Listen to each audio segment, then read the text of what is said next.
Mali, une coalition d'hommes politiques, de religieux, de la société civile a lancé un ultimatum au président Ibeka pour qu'il démissionne. C'était lors d'une manifestation de plusieurs dizaines de milliers de personnes organisée à Bamako. Au Cameroun, la mort en détention du journaliste Samuel Ouazizi est confirmée par l'armée. Il avait été arrêté dans le nord-ouest du pays après avoir critiqué la gestion de la crise anglophone par le gouvernement de Yaoundé. En RDC, les autorités politiques et l'armée sont de retour à Djougou après le massacre mercredi de 16 civils dans la province d'Ituri à l'est et dans un contexte où l'armée assure avoir repris ses positions et intensifié les opérations militaires. Ainsi se présente le sommaire de cette édition. Bonjour à chacun, bonjour à tous et bienvenue au Mali. Une coalition d'hommes politiques, de religieux également, de sociétés civiles lance un ultimatum au président Ibrahim Boubacar Keïta pour qu'il démissionne. C'était lors d'une manifestation de plusieurs milliers de personnes organisée à Bamako, la capitale. C'est une grosse marée humaine qui a déferlé vendredi sur Bamako, estimée à 20 000 personnes par une source policière et à 1 million par les organisateurs. Cette foule répondait ainsi à l'appel d'une alliance de religieux, d'opposants et de la société civile. Leur but, pousser le président Ibrahim Boubacar Keïta à la démission. Fin mai, la nouvelle alliance avait déjà dénoncé la gouvernance chaotique et prédatrice qui fait peser sur le Mali le risque de partition. Elle avait également mis à l'index la gestion par le pouvoir des situations sécuritaires, économiques et sociales, ainsi que l'organisation des récentes législatives. À tout cela s'ajoutent aujourd'hui d'autres revendications comme la libération de l'ex-premier ministre et principal opposant Soumaïla Cissé, enlevé le 25 mars dernier alors qu'il était en campagne pour les élections législatives dans sa région d'origine au centre du Mali. La nouvelle alliance composite a appelé vendredi à la mise en œuvre de toutes les actions nécessaires pour sa libération. Elle a par ailleurs lancé un ultimatum pour constater la démission au plus tard à 18h locale et GMT ce vendredi 5 juin du président Keïta, élu en 2013 et réélu en 2018 pour 5 ans dans un Mali en proie depuis 2012 à une profonde crise multiforme, sécuritaire, politique, économique qui a fait des milliers de morts et des centaines de milliers de déplacés. Au Cameroun, le journaliste Samuel Ouazizi est mort en détention. Il avait été arrêté dans le nord-ouest du pays après avoir critiqué la gestion de la crise anglophone par le gouvernement de Yaoundé. L'information a été confirmée aussi bien par Reporters sans frontières que l'armée camerounaise. L'information a été rapportée d'abord par le syndicat national des journalistes camerounais. Le journaliste Samuel Ouazizi est bien mort pendant sa détention, a ajouté ce mercredi soir Reporters sans frontières. Présentateur de la chaîne de télévision régionale Chilean Media Television, Samuel Ouazizi avait été arrêté le 2 août 2019 à Bouéa, chef-lieu de la région anglophone du sud-ouest selon RSF. Il était accusé d'avoir tenu sur sa chaîne des propos critiques à l'égard des autorités sur la gestion de la crise dans les régions anglophones du Cameroun, précise RSF dans un communiqué. Depuis près de 3 ans, des groupes séparatistes et l'armée s'affrontent dans les régions du nord-ouest et du sud-ouest du Cameroun. Les combats, mais aussi les exactions et meurtres commis contre des civils par les deux camps ont fait plus de 3000 morts et forcé plus de 700 000 personnes à fuir leur domicile. 5 jours après son arrestation, le journaliste avait été récupéré par des militants. Il n'a alors jamais été présenté devant la justice, affirme à l'AFP son avocat, et était détenu au secret en dehors de toute procédure légale. Nous avons des exigences particulières. Nous demandons au gouvernement de nous dire le lieu de sa mort, le jour de sa mort, les circonstances de sa mort et qu'on nous remette le corps à sa famille. Que ceux qui l'ont assassiné, en réalité il s'agit d'un assassinat déguisé, ceux qui l'ont assassiné doivent payer devant la justice. Samuel Ouazizi était malade et serait mort durant son transfert à Yaoundé à une date inconnue selon un responsable militaire de premier plan très proche de l'affaire citée par Reporters sans frontières. Son avocat et le syndicat des journalistes affirment qu'il a été torturé lors de sa détention.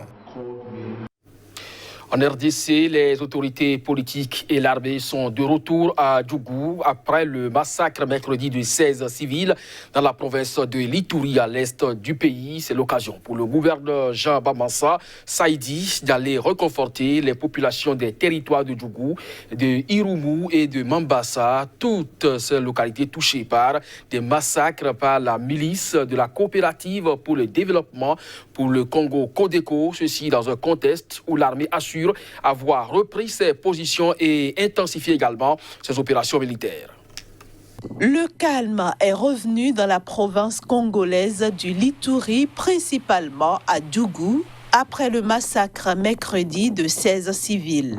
Autorités politiques et forces de l'ordre sont de retour sur les lieux pour réconforter les populations très affectées par les violences qui ont repris pour des raisons obscures en décembre 2017.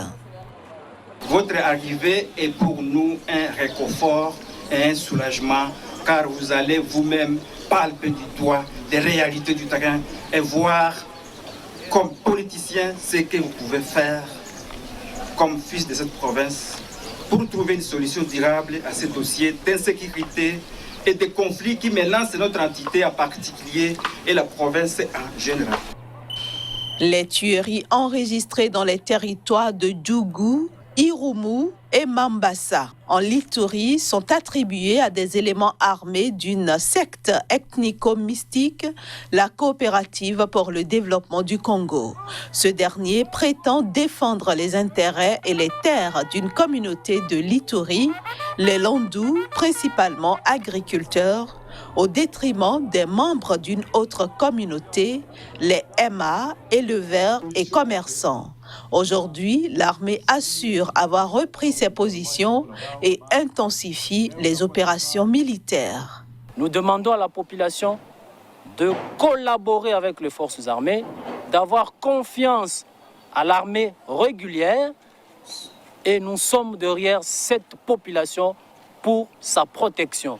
Selon la procureure de la CPI Fatou Bensouda, les tueries de civils en Lituri dans le nord-est de la RDC pourraient constituer des crimes relevant de la compétence de la Cour pénale internationale.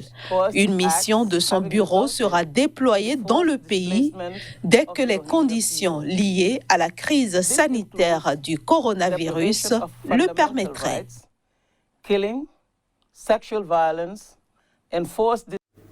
Et à propos de cette tuerie en visite en RDC, Michel Bachelet, le haut commissaire aux droits de l'homme de l'ONU, se dit consterné par les attaques visant les populations civiles, des attaques dont certaines pourraient constituer des crimes de guerre ou crimes contre l'humanité. On l'écoute. J'appelle les autorités à faire tout leur possible pour introduire ou accroître la présence de forces de sécurité dans les zones de conflit afin de garantir qu'elles protègent les civils plutôt que de s'en prendre à elles. La protection des civils relève de la responsabilité de l'État et lorsque l'État laisse un vide, cela met ces communautés en grand danger. En RDC, l'expérience passée montre que cela peut avoir des résultats catastrophiques.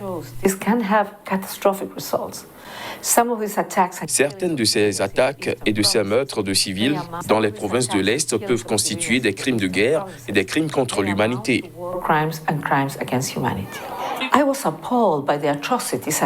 J'ai été consterné par les atrocités que j'ai entendues de ces civils dans le camp de Bunia.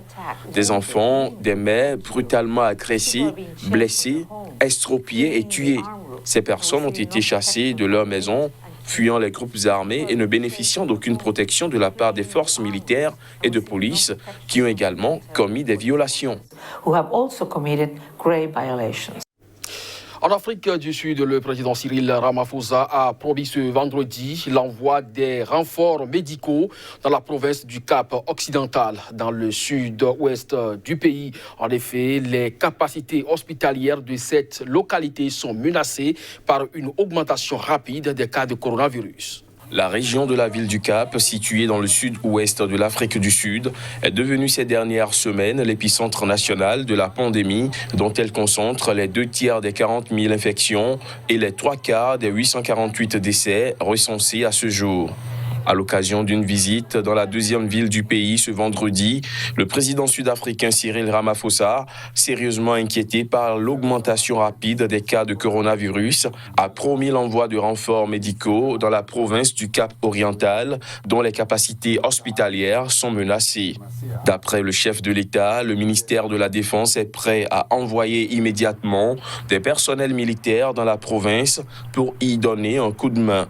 Des soignants seront également trouvés dans d'autres provinces afin de les faire venir sur place. L'Afrique du Sud est le pays d'Afrique subsaharienne le plus touché par la pandémie. Lors des dernières 24 heures, elle a enregistré plus de 3200 nouveaux cas de Covid-19, un record depuis le début de la crise.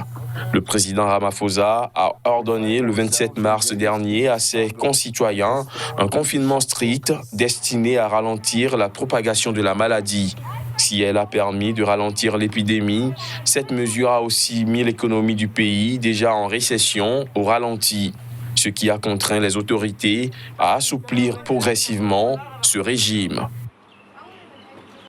Et c'est sur cette information que nous refermons ce journal. Bon week-end en compagnie des programmes de SICA.